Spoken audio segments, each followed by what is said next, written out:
मूर्ति सद्गुरु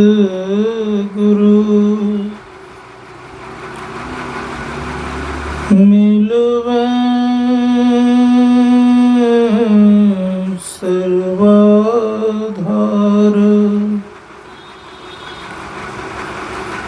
मंगल में मंगल करन बिनवा बारंबार। धन्य धन्य सद्गुरु सुखदा महिमा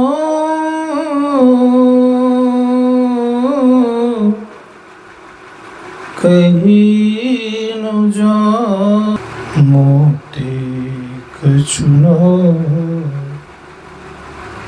भूषा।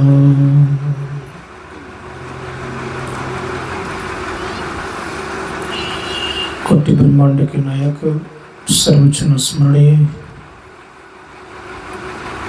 सद्गुरुदेव के पावन श्री चरणों में कोटि से नमन।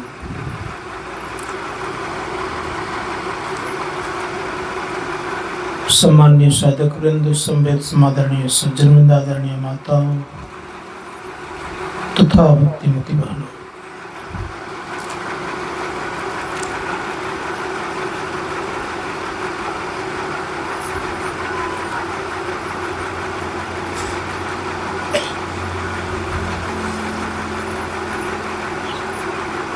अभी का मौसम पतझड़ नहीं,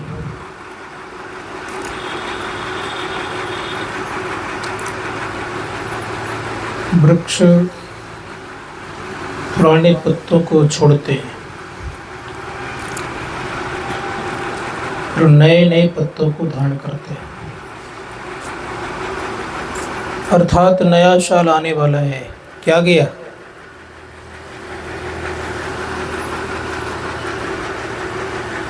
नया साल आने ही वाला है, आया नहीं है। नए साल में नए उमंग,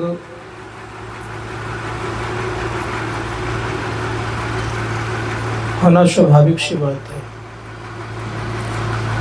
नए नए अन्न मिलेंगे हम लोगों को, कुछ नए फल मिलेंगे,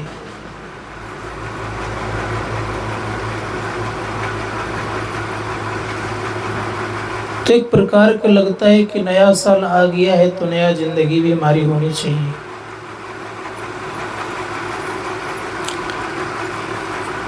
आजकल प्राय विद्यालय में एक बार एडमिशन नहीं होता है, साल साल होते रहता है।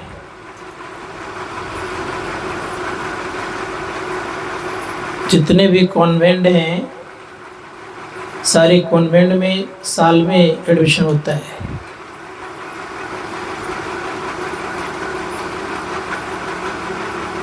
मनुष्य जीवन में भी ये काम होते रहना चाहिए कि नया नया चीज कुछ न कुछ मिले।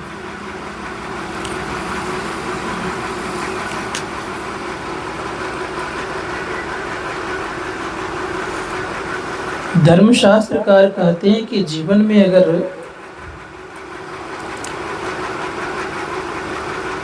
कुछ पाना चाहते हो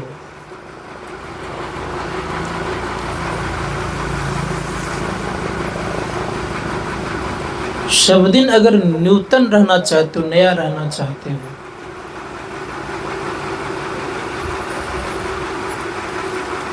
एक तरह का रहना चाहते हैं,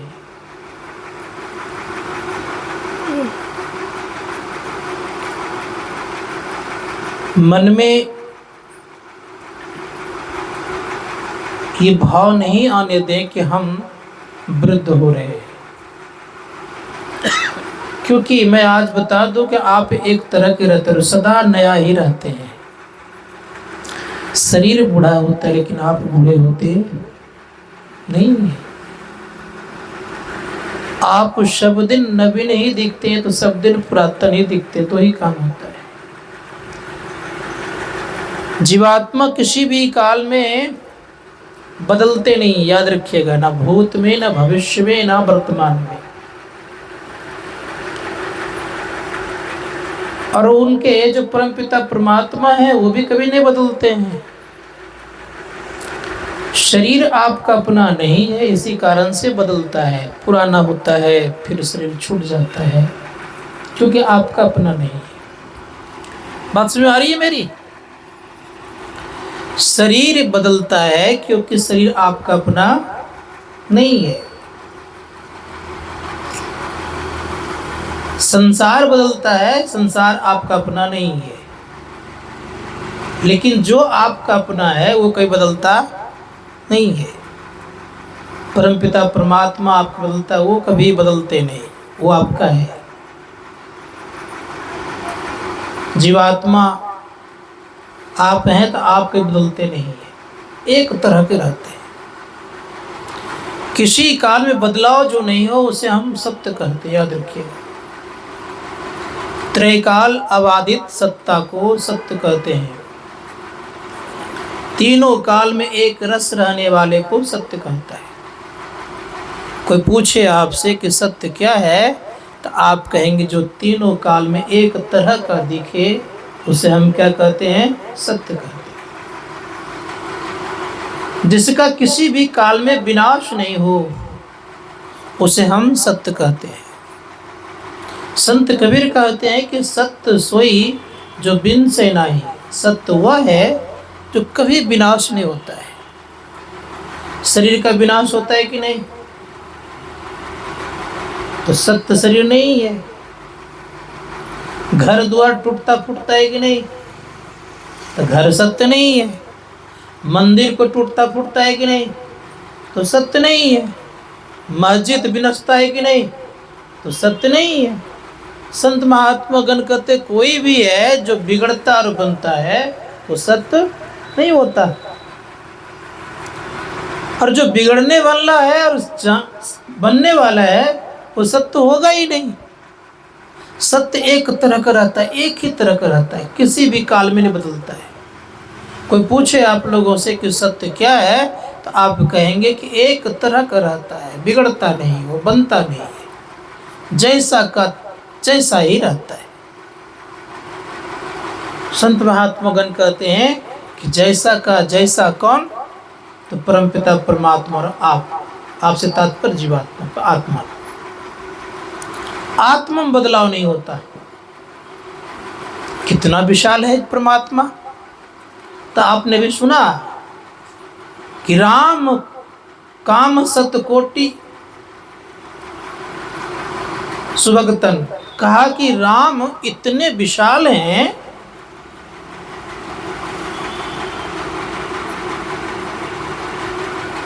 कि करोड़ों आकाश अगर लगा दिया जाए तब भी उनकी बराबरी नहीं हो सकता। दुर्गा सतकोटि अरिमर्दन का करोड़ों दुर्गा के समान अगर ताकत हो, करोड़ों दुर्गा एक तरफ रख दिया, सतकोटि करोड़ 100 करोड़ दुर्गा एक तरफ हो जाए, राम अकेले एक तरफ होगा, तब भी राम की शक्ति को था नहीं सकते। अब सोचिए, उसके हम अंश हैं, याद रखिएगा सदैव। आज हम उसी परमपिता परमात्मा के अंश हैं। दुर्गा सतकोटि अमित अरिमर्दन, 100 करोड़ दुर्गा में कितनी ताकत होती है? विचार करके देखिए। इतने बड़े हम ताकतवर वाले के संतान हैं, इतनी ताकत है।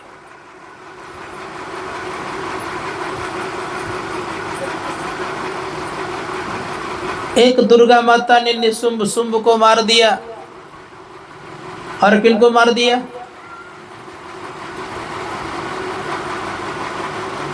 महिषासुर को मार दिया। तो देखते हैं कि रोज पूजा होती है और 9 दिन तो नवरात्रा में होती ही है कि नहीं? लेकिन यहाँ गोस्वामी जी महाराज करें सतकोटि 100 करोड़ दुर्गा में जो ताकत होगी वो अकेले राम में है। सतकोटि 100 करोड़। विचार करके देखिए, सुंदरता के दरमियान में हम लोगों ने सुने होंगे, ऋषिगण का तो सुंदर कितना है का 100 करोड़ कामदेव को खड़ा कर दिया जाए और उसके एक रूप कर दिया जाए, कैसा होगा?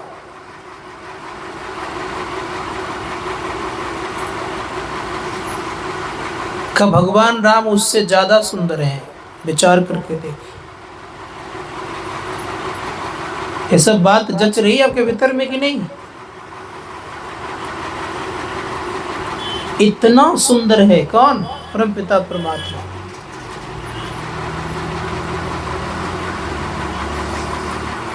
दूसरी बात कही गई, कितना धनवान है का 100 करोड़ कुबेर को खड़ा कर दिया जाए एक तरफ, और उससे ज्यादा धनवान हमारे प्रभु हैं परमात्मा।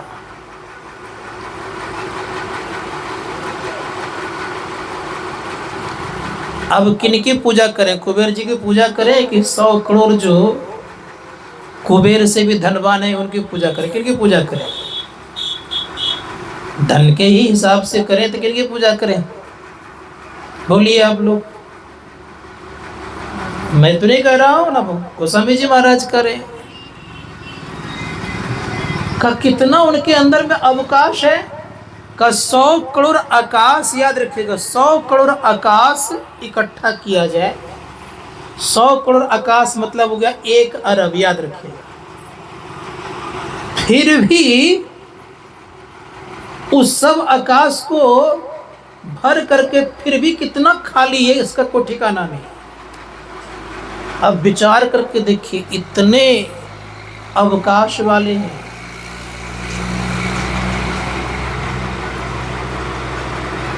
संत महात्मा गण कहते हैं कि ये सब बात जब कहते कहते लोग थक जाते, तब गोस्वामी जी महाराज कहते हैं, निरुपम न उपमा राम समान राम निगम कहा। गोस्वामी जी महाराज कह रहे हैं कि वो उपमा देने योग्य नहीं है। कोई अगर कह दे कि 100 करोड़ जुगनों के समान सूर्य का प्रकाश है, तो ये तोहनी होगी कि नहीं होगी? तोहनी होगी कि नहीं होगी? जुगनू जान रहे हैं ना आप लोग, जो रात में टिम टिम टिम टिम करते रहता है। 100 करोड़ अगर जुगनू इकट्ठा करके प्रकाश करना शुरू कर दे, क्या सूर्य की बराबरी कर सकता है? तो ठीक उसी प्रकार से याद रखिएगा कि वह परमपिता परमात्मा को जो इतना सारे उपमा दिए जा रहे हैं, कह रहे उनकी तोहनी हो रही है, उनकी हीनता हो रही है, वो इस उपमा में आने योग्य नहीं है। विचार करके देखिए, इतना ताकतवर वाले, इतना अवकाश वाले, इतना सुंदर, इतना धनवान, और उन परमपिता परमात्मा को भूल करके हम लोग कहाँ भटक रहे हैं। संतों ने कहा उस परमात्मा को जानिए। उसी परमात्मा को जानेंगे तब क्या होगा? तो गोस्वामी जी महाराज कहते हैं वो परमात्मा और कैसा, तो बड़े प्रेम से कहते हैं, अगुण अधभर गिरा गोतीता समदर्शी अनवैध अचीता निर्मल निराकार निर्मोहा नित्य निरंजन सुख संदोहा प्रकृति पार प्रभु सब उर्वासी ब्रह्म निर्विरज अविनाशी यहाँ मोह कर कारण नाही रवि सन्मुख तम कबहू की जाए। विचार करके देखिए क्या कह रहे हैं? अगुण है वो, कोई गुण उनके अंदर में नहीं है। गुण क्यों नहीं है पूछा जाए? अगर गुण जिनके अंदर में आएगा तो याद रखिएगा वो घटेगा, बढ़ेगा, समाप्त होगा, मिटेगा, फिर बनेगा। किसमें? जिसमें गुण होता है। और जिसमें गुण नहीं होता वो घटता बढ़ता नहीं है, एक तरह का रहता है। इसीलिए कहा अगुण अधभर गिरा गोतीता समदर्शी अनवैध अचीता। वो समदर्शी हैं और उनको कोई जीत भी नहीं सकता, ये भी याद रखिएगा। ये भी मैं कह रहा हूं, कोई उनको नहीं जीत सकता है। इसीलिए उस परमपिता परमात्मा को समझिए। कितने मूल्यवान हैं वो, उनका कोई मूल्य भी नहीं, ये भी याद रखिए।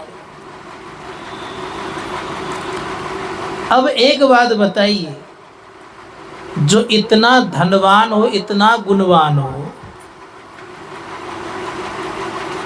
इतना सब कुछ से परिपूर्ण हो, तब उस परमपिता परमात्मा को छोड़ करके हम अन्यत्र जाएं तो लोग अच्छा कहेगा।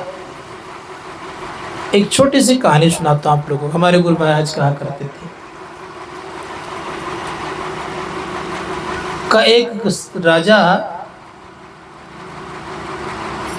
जंगल गया शिकार खेलने। जब जंगल गया तो जंगल में एक ऋषि पुत्र को देखा, बड़ा ही सुंदर था। ऋषि पुत्रों को देख करके मन में हुआ, अरे यार तो गिरता है जो, तो बड़े सुंदर देखने में थे, आकर्षित हो गए।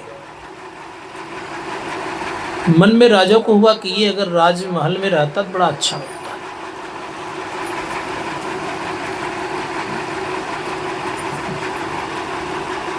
कहा कि बालक, मेरे राजभवन चलोगे?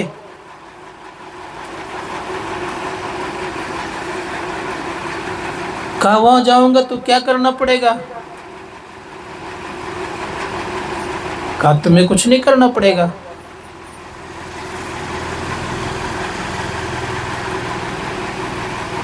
जैसा मैं रहता हूं वैसा भी तुमको रखा जाएगा, वैसा ही रखा जाएगा। का कुछ बताइए? तो बड़े प्रेम से कहा कि मैं राजमहल में रहता हूं तो मेरे अंगरक्षक जो हैं, अंगरक्षक वो रक्षा करते हैं। मैं पलंग पर सोता हूं, मेरी रक्षा करते हैं वो। मैं बढ़िया बढ़िया भोजन करता हूँ, राज चलाता हूँ। अर्थात यूँ समझो कि जैसा मैं खाता हूँ, जिस तरह से मेरा पहरा होता है, जिस तरह से मेरा सम्मान होता है, उसी तरह से तुम्हारा भी होगा। बालक ने कहा कि राजन सुनो, एक काम करो तो मैं जाने के लिए तैयार हूं। कहा क्या? कहा मैं खाऊं तुम मत खाओ, मुझे खिलाओ तुम मत खाओ, मुझे अच्छे अच्छे कपड़े पहनाओ तुम मत पहनो, मुझे बढ़िया जगह सुलाओ तुम मत सो।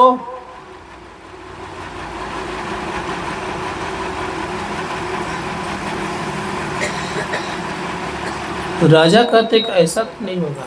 कहा तब तुम्हारे पास जाने वाला मैं नहीं हूँ। मेरा मालिक ऐसा है कि मुझे बढ़िया बढ़िया खिलाता है, लेकिन मेरे मालिक खाते नहीं है।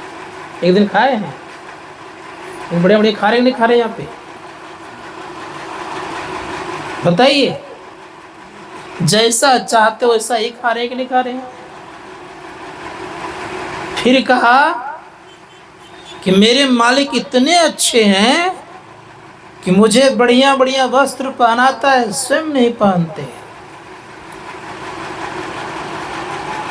और कहा जब मैं सो जाता हूं तो याद रखना राजा, स्वयं वो जग कर के पहरा करते हैं, इसीलिए ऐसे मालिक को छोड़ करके तेरे पास मैं नहीं जा सकता। नहीं गया। विचारना होगा। हम लोगों को थोड़ा सा दुख होता है तो ऐसे मालिक को छोड़ करके किसी औरों को माथा टेकने चले जाते हैं, अफसोस लगता है। थोड़ा सा कष्ट होता है तो क्या करते हैं,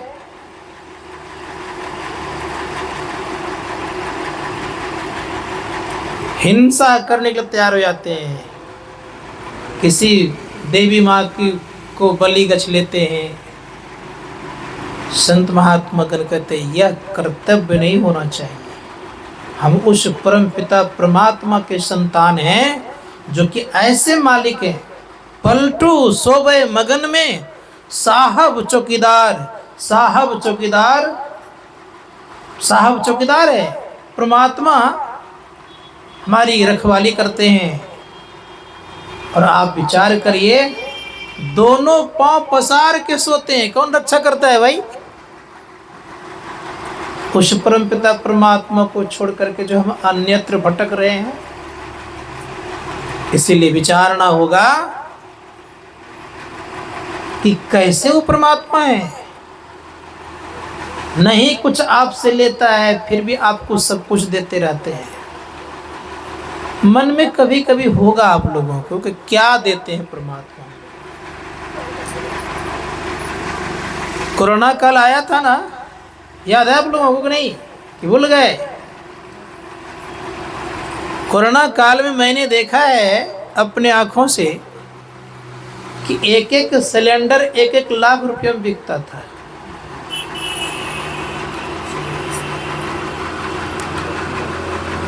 और एक सिलेंडर मुश्किल से 7-8 घंटा चलता है।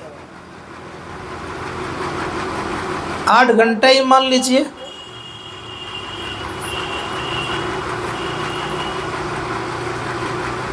दिन रात मिला कितने होते हैं?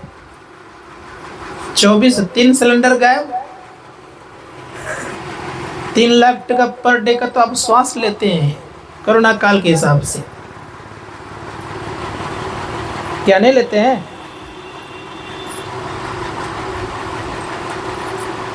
क्या इसका पैसा लग रहा है? 3 लाख रुपया पर डे का श्वास लेते हैं हम लोग, ऑक्सीजन लेते हैं।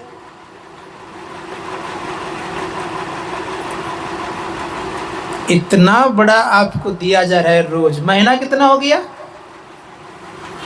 30 तिया 90 लाख। एक साल में हाँ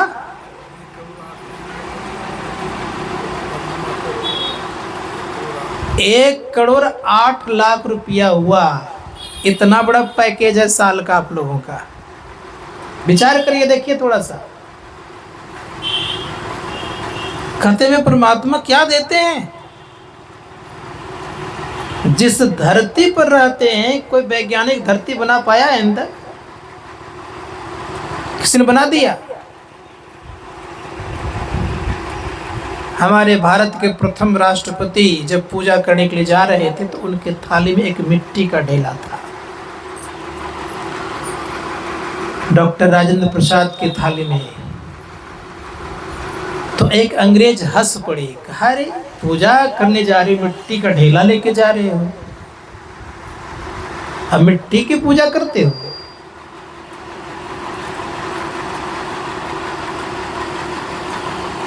डॉक्टर राजेंद्र प्रसाद कहते हैं, अंग्रेज सुनो, तुम इस मिट्टी का ढेला बना सकते हो? जो तुम कहोगे वो कर दूंगा, बना के दिखा दो पहले। कितनों तरक्की कर जाए दुनिया, लेकिन एक मिट्टी का ढेला नहीं बना सकते। विचार करके देखिए। मिट्टी बना है यहां, तो आपके शरीर में मिट्टी है। मिट्टी संबंधी क्या है पता है? हाड़, मांस, चाम, ये सब किससे बनता है? मिट्टी तत्व से ही। अब मिट्टी तत्व ना रहे तो हाड़ भी नहीं बनेगा, मांस भी नहीं रहेगा, चमड़े भी नहीं दिखेंगे आपको। मिट्टी तत्व से 5 चीज बनता है शरीर में। ये कौन दिए हैं? उस परमपिता परमात्मा का देन है। जल तत्व से 5 बनता है।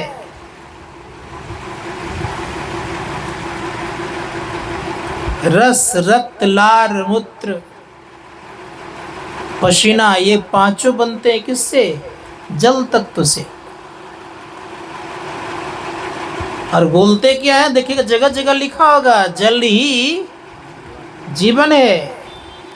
भोजन बिना आप 4-5 दिन रह सकते हैं, लेकिन जल बिना आप 1 से 2 दिन नहीं रह सकते, परेशान हो जाएंगे आप।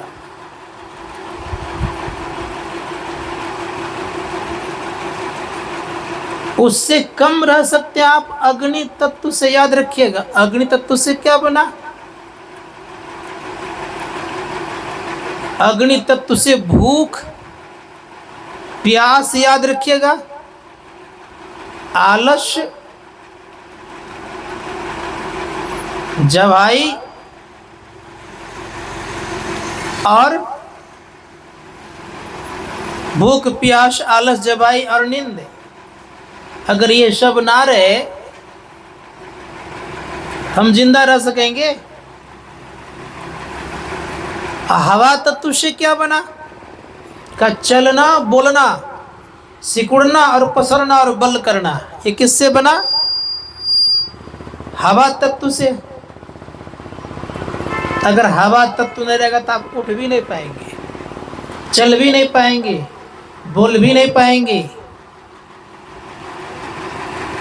संत महात्मा गण कहते हैं एक एक चीज में गिना रहो कितना कुछ परमात्मा ने आपको दिया है। आकाश तत्व से बना है काम, क्रोध, लोभ, मोह और मद। अगर काम नहीं होगा तो संसार की सृष्टि नहीं होगी। काम क्रोध नहीं करेंगे तो शासन नहीं होगा। मन में लोभ नहीं आएगा तो आप कोई काम नहीं करेंगे। मोह नहीं आएगा तो किसी परिवार को आप देखेंगे नहीं। मद नहीं रहेगा तो आपको कभी कभी दूसरे को दिखाने की जो नौबत आती है वो नहीं दिखा पाएंगे। इतने कुछ परमपिता परमात्मा ने आपको दिया है। और थोड़ा सुन लीजिए और क्या दिया है उन्होंने। सबसे बड़ी चीज तो यह दिया है कि आप को इतना सुंदर शरीर बना करके आपको उसमें निवास करा दिया है। तब बोलते हैं आप क्या कि शरीर मेरा है, बोलते हैं ना, ये मेरा घर है, तब बोलते हैं आप। और फिर भी कहते परमात्मा ने क्या दिया है हमें। और गिनाऊंगा तो आश्चर्य लगेगा आपको। हर वक्त परमपिता परमात्मा के हम आप ऋणी हैं। हर वक्त, हर हमेशा परमात्मा का ऋण नहीं उतार सकते आप। लोग कहा करते हैं कि माता पिता का ऋण नहीं उतार सकते कोई। संसार में 3 तरह के ऋण होते हैं माता पिता, एक देव ऋण 2 और तीसरे में होता है गुरु ऋण। याद रखिएगा, 2 ऋण तो उतार देते हैं। कैसे ही बता देता हूं। आज संतों ने कहा कि 2 ऋण उतरता है। कैसे? तो बड़े प्रेम से कहा कि जब माता पिता को गोद में पोता डाल देते हैं आप, यानी अपने बच्चे, तो माता पिता का ऋण उतर जाता है। समझ गए? वंश परंपरा के तहत जब उनको पोता गोद में दे दिए तो माता पिता का ऋण खत्म। दाह संस्कार इत्यादि ये तो अलग हो गया। कोई धार्मिक अनुष्ठान आपने किया, वृद्ध कार्यक्रम किया, आपने भगवान का गुणानुवाद करना प्रारंभ किया। ये जो कार्यक्रम करते हैं इसमें देवी देवतागण सबके सब आते हैं। कि ये सब जब कार्यक्रम करते हैं तो देवताओं का ऋण उतरता है। 2 ऋण खत्म, लेकिन एक ऋण कभी उतरता नहीं है, वो है गुरु ऋण। गुरु ऋण कब उतरेगा? गुरु ऋण तब उतरता है जीव जब परमात्मा से मिल जाता है, तब गुरु ऋण भी खत्म हो जाता है।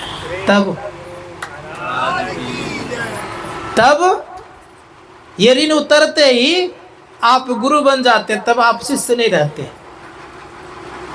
सबसे कठिन ऋण कौन सा है? गुरु ऋण। संत महात्मा गण कहते हैं कि अगर आप चाहते हैं कि हम उस परमपिता परमात्मा को जानें, इसीलिए मैं बार बार कहता हूँ कि भक्ति करिए। जिस दिन परमात्मा से मिल जाइएगा, कोई ऋण आपके ऊपर नहीं रहेगा, कोई ऋण नहीं रहेगा। और भक्ति नहीं करेंगे तो सब ऋण चढ़ा हुआ रहेगा। 2 ऋण उतार भी दीजिएगा, फिर दोबारा तो जन्म लेंगे ही कि नहीं लेंगे? फिर तो आएंगे ही, फिर ऋण तो चढ़ा ही रहेगा। लेकिन जिस दिन भक्ति को पूरा कर लीजिएगा, उस दिन से कोई ऋण आपके पास रहेगा ही नहीं। इसीलिए हम लोग बार बार कहते हैं कि भक्ति करके पूर्ण हो जाओगे, कोई ऋण तुम्हारे ऊपर नहीं रहेगा। भक्ति करके पूर्ण अगर नहीं हुए तो बार बार ऋण चढ़ते और उतरते रहेगा, कर्जदार होते रहेंगे। और ऐसा कर्जदार बनने का परंपरा, ये सिलसिला चलते ही रहेगा। इसीलिए उस परमपिता परमात्मा को जनित, मैं कह रहा था राम के संबंध में, वो परमात्मा के संबंध में कितना बड़ा है वो। संत कबीर कहते बड़ा ते बड़ा, छोटते छोटा, सबसे बड़ा है। उनसे बड़ा और कोई होता नहीं है, उनसे छोटा भी कोई नहीं होता, ये भी याद रखिएगा। कितना छोटा है, पहले बड़ा विचार कर लीजिए, कितना बड़ा। का उनसे बड़ा कोई नहीं, सबसे बड़े। इसलिए बड़े प्रेम संत महात्मा गण कहते कि सबसे बड़े हैं वो। इसीलिए देखे होंगे आप लोगों ने, इस्लाम धर्म में अल्लाहु अकबर कहता है, मतलब अकबर मतलब सबसे बड़ा। अकबर का अर्थ होता है सबसे बड़ा, उससे बड़ा और कोई नहीं। जो सबसे बड़े हैं उस सब में घुसे हुए भी हैं, सब में प्रवेश किए हुए हैं। छोटा कितना है? डॉक्टर लोग हम लोगों के शरीर से खून लेकर के जाते प्रयोगशाला में, एक बूंद खून शीशे पर रखता है, घिसता है, याद रखिएगा। घिस करके माइक्रोस्कोप से देखता है, यंत्र से देखता है, देखता अनेक प्रकार के जीवाणु हैं, देखता है ना। उसमें कोई जीवाणु अच्छा होता है, कोई खराब होता है। खराब होने से बीमार लोग पड़ जाते हैं। तो बताते हैं कि इतना ये सारी चीजें हैं। उसके भीतर में भी याद रखिएगा, जिसको माइक्रोस्कोप से देखा गया, इसको स्थूल देह संत महात्मा ने कहा। उसके भीतर में सूक्ष्म शरीर है, उसके भीतर में कारण शरीर है, उसके भीतर महाकारण शरीर है, और उसके बाद कैवल्य है, चेतन है। और तब परमपिता परमात्मा भी निवास करते। विचार में कितना सूक्ष्म है। इसलिए बड़ा ते बड़ा, छोट ते छोटा, मैं ही ते सब लेखा, सबके मध्य निरंतर साईं, दृष्टि दृष्टि सो देखा, चाम चश्म सो नजरिन आवे। इस चमड़े के आंख से दिखने वाला नहीं है। चाम चश्म सो नजरिन आवे, खोजू रूह की नैना। रूह कहते आत्मा की ऐना, आत्मा की आंख चाहिए। खोजू रूह की नैना, चून चगुद बजुद न मानो, ते सुबह नमूना ऐना। जैसे ऐना सब दर्शावे, जो कुछ बेस बनावे, जो अनुमान करे सो साहब का दिल पेखा। देखा मतलब देखना, याद रखिएगा। संत महात्मा ने कहा कि इस आंख से नहीं देख सकते आप, इन आंखों से परमपिता परमात्मा दिखाई अगर पड़ती तो सबको देख लेते। सुभाषित कार्य कहते इस आंख से हवा दिखाई देती नहीं, अब परमात्मा दिखे हंसी नहीं आती। हवा को देख पा रहे हैं इस आंख से? जब हवा नहीं देख पा रहे हैं तो परमात्मा कैसे दिखेगा भाई? अब रह गई बात, उन परमात्मा को कोई रंग रूप नहीं है, याद रखिएगा। है न जिसका रंग रूप रेखा, सोई आत्मा सोई आत्मा, कोई रंग रूप नहीं है। हम लोग जो कभी कभी कहते हैं कि भगवान सामले हैं, सलोने हैं, घुंघरेले बाल वाले हैं, मुरलीधर हैं, ये सब उनके पास उपमा नहीं है। किसी रंग रूप में नहीं आते परमात्मा। न गोरा है, न काला है, न लंबा है, न चौड़ा है, न मोटा है, न नाटा है, न खाटा है, कुछ नहीं है।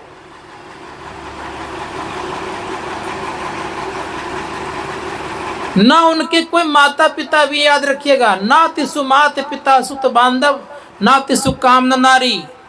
ना उनके कोई माता पिता हैं, ना उनको कोई काम है, ये याद रखिएगा, और ना उनको नारी है, ना बाल बच्चे कोई नहीं है। किनको? उस परम पिता परमात्मा को। ना तिसु मात पिता सुत बांधव, ना तिसु काम न नारी, अकुल निरंजन अपरम परु, सगली ज्योति तुम्हारी। सब जगह परम पिता परमात्मा की ज्योति समाया हुआ है। इसलिए संत महात्मा गण कहते हैं कि कुछ भी नहीं है कितने? तो बाइबल कहता है गॉड इज वन, ईश्वर एक है, अनेक नहीं है। कितने हैं? एक है। लेकिन कहाँ कहाँ है? गॉड इज वन है, फिर कहते हैं गॉड इज वन, ईश्वर एक है, लेकिन फिर कहते हैं कि सब जगह भी है। गॉड इज एवरीवेयर, सब जगह है वो, कहीं खाली नहीं है। इसीलिए जो परमपिता परमात्मा सब जगह है, कहीं खाली नहीं है, उन परमपिता परमात्मा के विषय में अगर कोई कह के कोई खत्म करे, संभव नहीं है। उनकी कोई कथा नहीं होती, याद रखिएगा। उनके पास स्वयं कथा होती है। उनकी कोई कथा होती है क्या? भगवान की कोई कथा नहीं होती है। लेकिन भगवान के विषय में लोग कहते हैं, आज नोट कर लीजिएगा, कोई जो कहते भगवान की कथा कहते, सो नहीं है। कहते हैं, क्या कहते हैं? जैसे लोग भागवत महापुराण की कथा करवाते हैं, किनके विषय में कहते हैं? भक्तों के विषय में कहते हैं। भक्तों के चरित्र को सुनाते हैं। भगवान की कहाँ कथा का देखेगा तब तो। वो मुख का विषय नहीं है, मन वाणी का विषय परमात्मा नहीं है। न मन का विषय है, न वाणी का विषय है, न बुद्धि का विषय है। कौन? वो परमपिता परमात्मा। उनके संबंध में क्या कहेंगे आप? भगवान के संबंध में कोई कुछ नहीं कह सकते। इसलिए धर्मशास्त्रकार कहते हैं कि जस कथिये, कौन? जस कथिये तस होत नहीं, जस है तैसा सोए, कहत सुनत सुख उपजे और परमारथ में। जैसा हम कहते हो, सब परमात्मा नहीं है, याद रखिएगा। तो अलग है।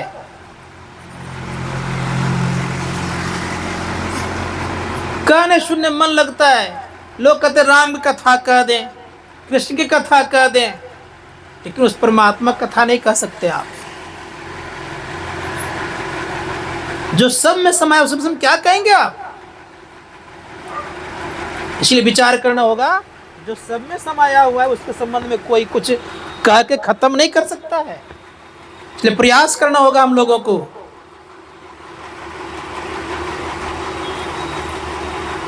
कि हम कैसे उनको जाने, क्या उपाय है जानने का। और जब तक ये उपाय नहीं ढूंढेंगे, तब तक तो वही हाल होगा। शिकारी आएगा, जाल बिछाएगा, दाना डालेगा, लोभ से फंसना नहीं। एक संजोग से एक महात्मा जी को दया आ गई। शिकारी ने जाल बिछा के रखा था, तो सुग्गा सब फंस गया था। महात्मा जी ने सोचा एक सुग्गा को खरीद लेता हूँ, उसको पढ़ा सिखा दूंगा और उसके झुंड में छोड़ दूंगा, तो ये सबको पढ़ा देगा। तो परिणाम ये होगा कि जाल में फिर नहीं फंसेगा। एक बहेलिया से सुग्गा शिकारी से खरीद लिया, ले गया आश्रम, खूब पढ़ाया लिखाया। याद रखिएगा, इतना पढ़ाया लिखाया कि पढ़ाने लिखाने के बाद सुग्गा को खूब बढ़िया तालीम मिल गया, सीख भी गया। महात्मा सोचता है ट्राई करना चाहिए, कोशिश करना चाहिए, देखिए इसने पढ़ा सही कि नहीं। जाके सुग्गों के झुंड में छोड़ दिया। अब सब सुग्गा को रटवा दिया। शिकारी आएगा, जाल बिछाएगा, दाना डालेगा, लोभ से फंसना नहीं, सब रट रहा है। महात्मा जी को लगता है कि सबको रटने लग गया। अब उधर से एक शिकारी आया तो सुनने लगा। शिकारी आएगा, जाल बिछाएगा, दाना डालेगा, लोभ से फंसना नहीं। शिकारी माथा में हाथ देता है कि अब लगता है कोई फंसने वाला नहीं, क्योंकि सब रट रहा है, कोई फंसेगा। शिकारी को एक विश्वास अच्छा देखते हैं, ट्राई करते हैं। जाल बिछा दिया, दाना डाल दिया। अब देखते दाना चुगने सब आने लग गए, बोल भी रहे हैं, हंस भी रहे हैं, बस में आ रही है, बोल रहे हैं। शिकारी आएगा, जाल बिछाएगा, दाना डालेगा, चुग भी रहा है। शिकारी कहता है कि ये तो कमाल का गीत है भाई, फंस भी रहा है, दाना भी चुग भी रहा है, बोल भी रहा है। यही हाल हम लोगों की है, याद रखिएगा, रोज गाते हैं। अब फिर कोई आएगा फंक्शन तो फिर वहां चले जाएं। इस तरह से पूजा करने से क्या लाभ? इसलिए विचार करके देखना होगा। अगर जीवन में कल्याण चाहते हैं तो महात्मा जी ने जो पढ़ाया उसको ठीक से याद रख लीजिए। क्या कहा महात्मा जी ने? कि वह ईश्वर एक है और सब जगह है। अगर भीतर में प्राप्त हो जाएगा तो सब जगह प्राप्त हो जाएगा, और भीतर प्राप्त नहीं होगा तो कहीं प्राप्त नहीं होगा। इसलिए संत महात्मा गण कहते हैं कि अपने अंदर में ईश्वर को जानिए, और जब तक अपने अंदर में ईश्वर को नहीं जानिएगा तो बाहर भी आप नहीं जान पाइएगा। इसीलिए हमारे गुरु महाराज कहते हैं प्रभु वर्णन में आवे नाही। वर्णन में आने योग्य नहीं है, किसी के कहने में आने योग्य नहीं है। वो संत महात्मा गण कहते किसी के वाक्य में आने योग्य नहीं है। न ब्रह्मा जी के मुख से निकल सकता है उनके विषय में, न शिव जी के मुख से निकल सकता है, न भगवान विष्णु के मुख से निकल सकता है, क्योंकि वर्णन में आने योग्य नहीं है। वर्णन का विषय परमात्मा नहीं है, वाणी का विषय परमात्मा नहीं है, अनुभव का विषय है। अनुभव किससे करेंगे? तो मैंने कल कहा था कि अनुभव किया जाता है, किसे जानते हैं? अनुभव किया जाता है आत्मा से। याद रखिएगा, मन से तो अनुमान लगाता है। हमारे गुरु महाराज कहते हैं मैं ही जो अनुभव ज्ञान हो, अनुमान क्या करे? मन से अनुमान लगाते हैं। और अनुभव किससे होता है? आत्मा से होता है। संत महात्मा गण कहते हैं किससे देखते हैं? का आत्मदृष्टि से देखते हैं। इसीलिए बड़े प्रेम से कहा अशब्दम स्पर्शम रूपम वयम तथा रसम गंधवच। का वो परमात्मा अशब्द है और रूप है और गंध है, वचन से परे है, अनाम है, वो कोई नाम नहीं है। इसीलिए विचार करना होगा कि जिन परमात्मा कोई नाम नहीं है तो उनका क्या नाम लेंगे? लेकिन वर्णात्मक नाम ऋषि मुनियों ने बना दिया का इसको जपो, मन एकाग्र होगा। मन एकाग्र होते होते होते क्या होगा कि शक्ति आपके मन में आने लग जाएगा, अंदर में प्रवेश करोगे आप। यही स्थिति होती है कि धर्मशास्त्रकार कहते जीवन में अगर कल्याण चाहिए तो परमात्मा को जानिए। महर्षि वशिष्ठ से भगवान श्री राम पूछते हैं कि प्रभु ब्रह्म का स्वरूप कैसा?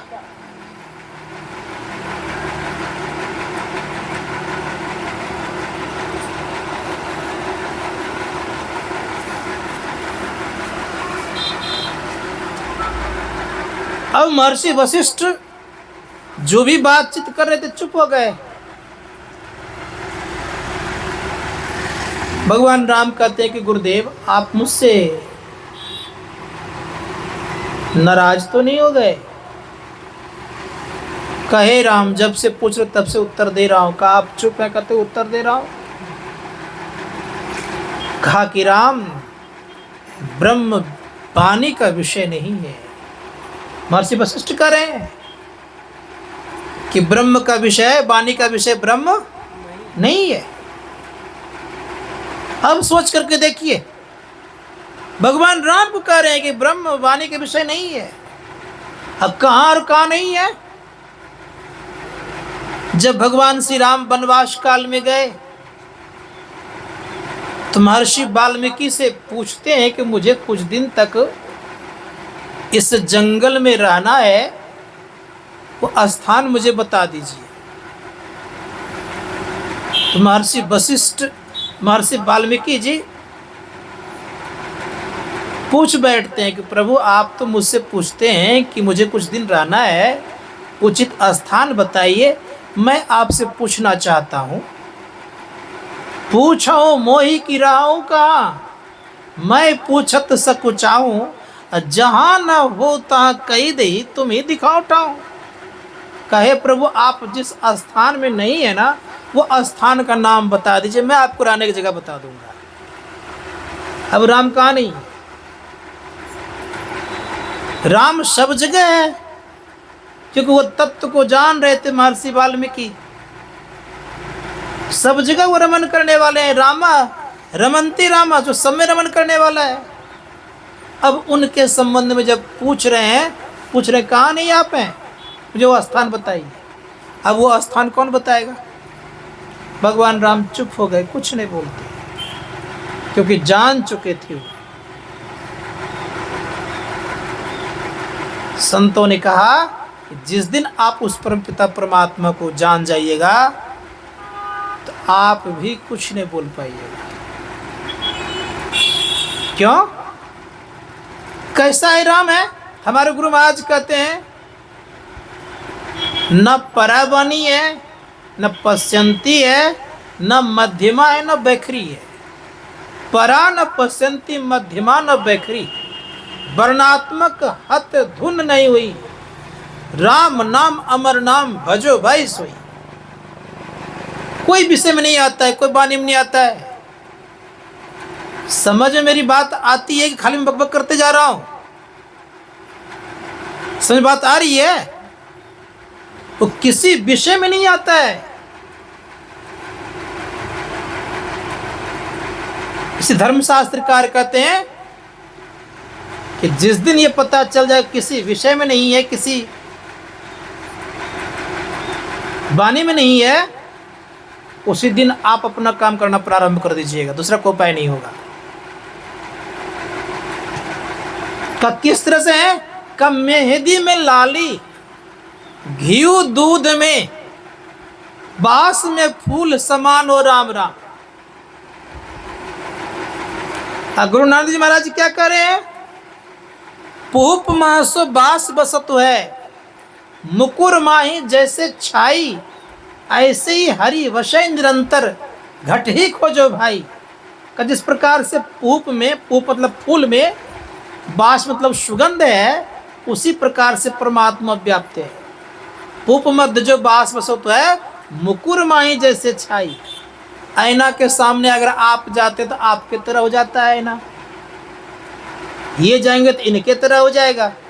उसी प्रकार से परमपिता परमात्मा जिस जिस शरीर में जाते हैं उसी तरह हो जाते हैं, लेकिन वैसा वो है नहीं। याद रखिएगा सदैव, ऐसा वो नहीं है।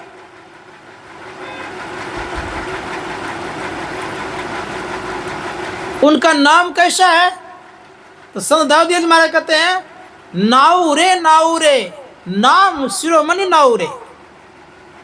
वो शिरोमणि नाम है, वो सबसे बड़ा नाम है। वो उसी नाम को जान जाते हैं तो परमात्मा को जान जाते हैं।